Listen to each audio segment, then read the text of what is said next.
अगर मैं आपसे पूछूं कि आज इंडियन पॉलिटिकल स्फीयर में ऐसा कौन सा नेता है जो नरेंद्र मोदी का भी दोस्त है और राहुल गांधी का भी, जो ममता बनर्जी को अपनी दीदी मानता है और के स्टालिन, अरविंद केजरीवाल, कैप्टन अमरिंदर सिंह और सोनिया गांधी जैसे लीडर्स के साथ बहुत बड़े लेवल पर काम कर चुका है। तो आप शायद मेरे इस सवाल पर यकीन नहीं करेंगे, लेकिन हमारे देश के राजनीतिक गलियारों में एक ऐसा नेता है जो वक्त वक्त पर इन सभी पॉलिटिकल लीडर्स का एडवाइजर बनकर इनकी इलेक्शन जीतने में मदद कर चुका है।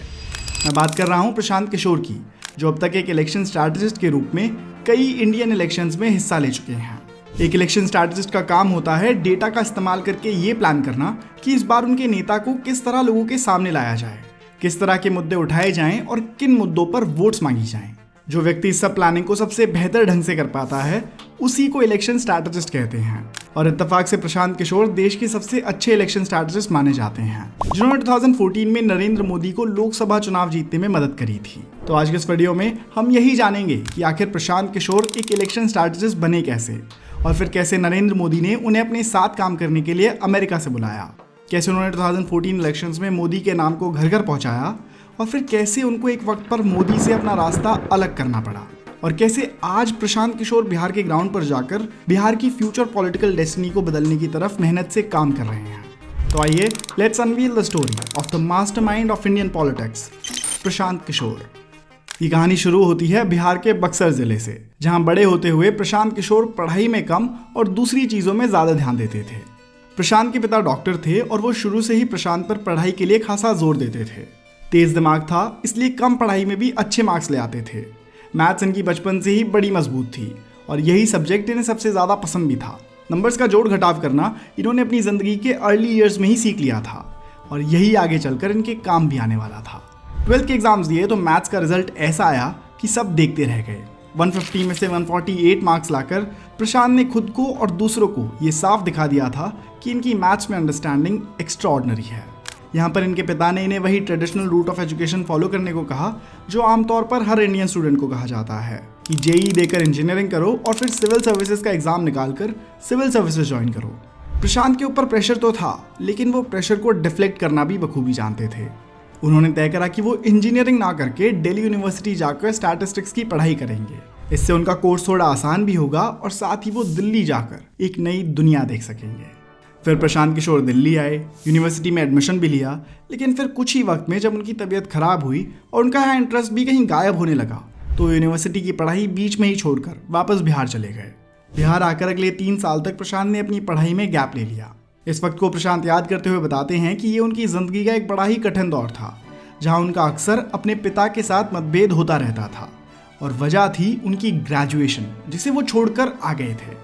अपने पिता के कई बार कहने पर 3 साल के गैप के बाद प्रशांत फिर से ग्रेजुएशन करने का फैसला करते हैं और इस बार लखनऊ जाते हैं। लखनऊ से अपनी ग्रेजुएशन पूरी करने के बाद उन्होंने एक बार फिर 2 साल का गैप लिया और इन 2 सालों के बाद वो हैदराबाद गए, जहाँ से उन्होंने अपनी पोस्ट ग्रेजुएशन करी।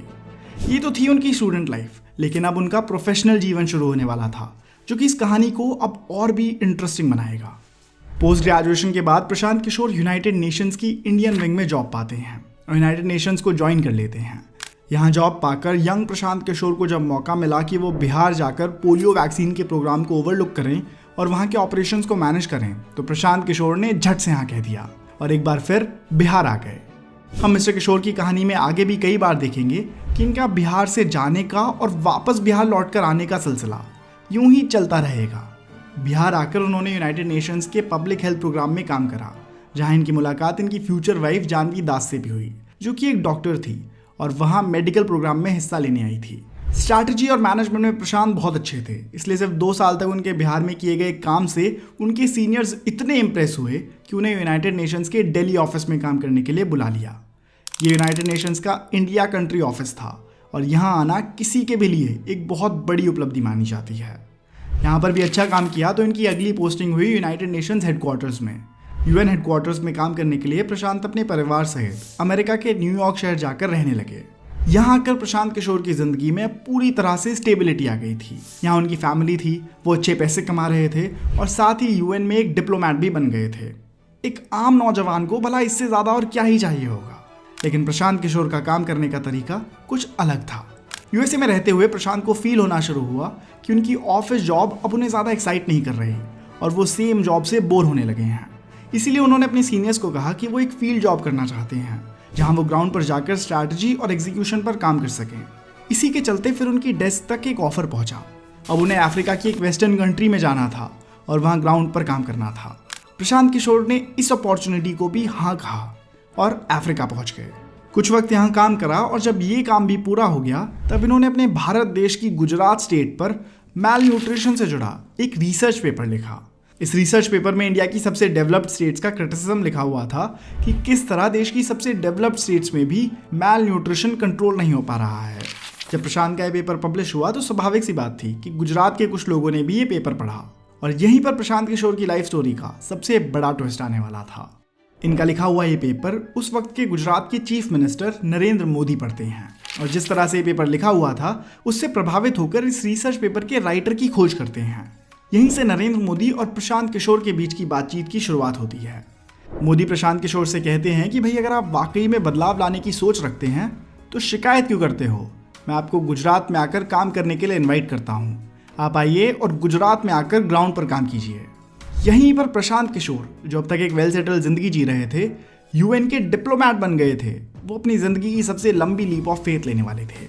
यहाँ उनके पास दो चॉइसेस थी, या तो वो यूएन में रहकर ही अपनी वेल सेटल जिंदगी को एंजॉय कर सकते थे और आने वाले वक्त को अमेरिका में गुजार सकते थे, या फिर वापस भारत आकर भारत की ग्रोथ में कॉन्ट्रीब्यूट कर सकते थे। और अब जब उन्हें एक स्टेट के चीफ मिनिस्टर की तरफ से काम करने का इन्विटेशन आया तो प्रशांत किशोर ने अपने देश को चुना और अपनी नौकरी छोड़कर गुजरात आ गए। ये साल 2011 की बात है जब नरेंद्र मोदी पहली बार प्रशांत किशोर से मिले और धीरे धीरे दोनों ने फ्यूचर पॉलिसीज और इलेक्टोरल पॉलिटिक्स को डिस्कस करना शुरू करा। अगले ही साल 2012 में गुजरात इलेक्शंस होने वाले थे, तो सबसे पहले प्रशांत किशोर ने इसी प्रोजेक्ट पर काम करना शुरू करा। प्रशांत ने मोदी की कई तरह से मदद करी। सबसे पहले तो उन्होंने मोदी को सोशल मीडिया की रीच का पोटेंशियल समझाया और उन्हें फेसबुक और यूट्यूब को यूज करके अपनी बात आगे रखने की सलाह दी। साथ ही नरेंद्र मोदी की कुछ स्पीचेस भी ड्राफ्ट करने का काम करा। जब इन स्पीचेस में सीएम मोदी को पोटेंशियल और मटेरियल दिखा तो वो बड़े इंप्रेस हुए और उन्होंने प्रशांत को अपनी स्पीच ड्राफ्टिंग टीम में जोड़ लिया। ऐसा कर करके प्रशांत ने नरेंद्र मोदी से रिस्पेक्ट और ट्रस्ट जीतनी शुरू करी और कुछ ही समय की बात थी कि दोनों की अंडरस्टैंडिंग इतनी बढ़ गई कि 2012 के गुजरात इलेक्शंस के लिए प्रशांत किशोर नरेंद्र मोदी के लिए ऑफिशियली एक इलेक्शन स्ट्रैटेजिस्ट बन गए। प्रशांत किशोर यहाँ से अपनी जिंदगी का एक नया चैप्टर शुरू करने वाले थे, इलेक्शन स्ट्रैटेजिस्ट। ये टैग प्रशांत किशोर के नाम से हमेशा के लिए जुड़ने वाला था। ये रोल पॉलिटिकल पार्टीज में इसके पहले नॉन एग्जिस्टेंट था और अब जो इलेक्शंस में होने वाला था ऐसा इंडियन पॉलिटिक्स में पहले कभी नहीं देखा गया था। प्रशांत किशोर का पॉलिटिकल जगत में आगाज इतनी तेज होने वाला था कि आज एक दशक बाद इन्हें भारतीय पॉलिटिक्स का चाणक्य भी कहा जाता है। ये गुजरात इलेक्शंस ऐसे पहले इलेक्शंस थे जिनमें प्रशांत किशोर ने इलेक्शन स्ट्रैटेजिस्ट की भूमिका निभाई और नरेंद्र मोदी को एक बार फिर गुजरात का चीफ मिनिस्टर बनाने में मदद करी। प्रशांत के इनोवेटिव आइडियाज और प्लान से इंप्रेस होकर मोदी ने 2014 लोकसभा इलेक्शंस के लिए इन्हें अपनी टीम में जोड़ लिया। अब मिशन था नरेंद्र मोदी को देश का प्रधानमंत्री बनवाना और इसके लिए जरूरत थी कि अब तक जहां वो गुजरात के लीडर के तौर पर जाने जाते थे, अब उनका लोगों के सामने ऐसा प्रोजेक्शन होना था कि देश भर से लोग उन्हें एक नेशनल लीडर के तौर पर देखने लगे। ये कैंपेन कई महीने चला और इसमें प्रशांत ने कई तरीकों से कंट्रीब्यूट करा। 2012 तक मीडिया में नरेंद्र मोदी की छवि भी बहुत खराब थी और कोई भी उन्हें इंटरव्यूज नहीं देना चाहता था। इस प्रॉब्लम को टैकल करने में भी प्रशांत ने उनकी मदद करी और ऐसी स्ट्रैटेजी बनाई कि देश भर से नरेंद्र मोदी को एक्सेप्टेंस मिलनी शुरू हो गई। सबसे पहले तो उन्होंने सोशल मीडिया के इस्तेमाल को और बढ़ चढ़ कर यूज करने की सलाह दी, जिसके बाद ही नरेंद्र मोदी के यूट्यूब और फेसबुक पर वीकली अपलोड शुरू हुए, जहां उनकी स्पीचेस अब डायरेक्टली यूट्यूब के जरिए लोगों तक पहुंच रही थी। इसके साथ ही 2013 में प्रशांत किशोर ने अपने दूसरे को फाउंडर्स के साथ मिलकर सिटीजन्स फॉर अकाउंटेबल गवर्नेंस की शुरुआत करी, जिसमें कि एक आम आदमी भी आगे आकर पॉलिटिक्स में हिस्सा ले सकता था और इससे पॉलिटिकल पार्टिसिपेशन बढ़ने लगी। इसी के साथ कई इनोवेटिव कैंपेन्स किए गए ताकि नरेंद्र मोदी को देश भर में प्रमोट करा जा सके, जैसे कि चाय पे चर्चा, 3D हॉलोग्राम रैलीज और रन फॉर यूनिटी। 2014 में लोकसभा चुनाव होते हैं, बीजेपी को बड़ी जीत मिलती है और नरेंद्र मोदी देश के प्राइम मिनिस्टर बनते हैं। इसी के साथ प्रशांत किशोर अपने मिशन में सक्सेसफुल साबित हुए और उनका ये सबसे बड़ा प्रोजेक्ट अब फिनिश हुआ। इलेक्शन रिजल्ट्स के कुछ ही महीनों बाद प्रशांत किशोर नरेंद्र मोदी के कैंप से थोड़ी दूरी बना लेते हैं और अपने अगले प्रोजेक्ट की तरफ बढ़ चलते हैं। यहाँ उनकी सेपरेशन की वजह उन्होंने ये बताई कि इलेक्शन के पहले प्रशांत किशोर ने भारतीय ब्यूरोक्रेसी में लेटरल एंट्री लाने की बात करी थी और मोदी जी ने इस बात से एग्री भी किया था, लेकिन पीएम बनने के तुरंत बाद क्योंकि कई सारे प्रोजेक्ट्स पर काम हो रहा था तो लेटरल एंट्री के मुद्दे पर पीएम मोदी थोड़े हेजिटेंट दिखे और इसी बात को संकेत समझ प्रशांत किशोर ने तय करा कि अब उन्हें अपने अगले प्रोजेक्ट की तरफ रुख कर लेना चाहिए। 2014 के नवंबर महीने में फिर प्रशांत किशोर नीतीश कुमार से मिलते हैं और यहाँ पहली मुलाकात से ही दोनों की अंडरस्टैंडिंग सही बैठ जाती है, जहाँ से फिर नीतीश कुमार प्रशांत को अपने कैंप में आने के लिए इनवाइट करते हैं और फिर यहीं से प्रशांत एक बार फिर अपना रुख बिहार की तरफ करते हैं और 2015 के बिहार इलेक्शंस में नीतीश कुमार के लिए इलेक्शन स्ट्रैटेजिस्ट बनने का काम करते हैं।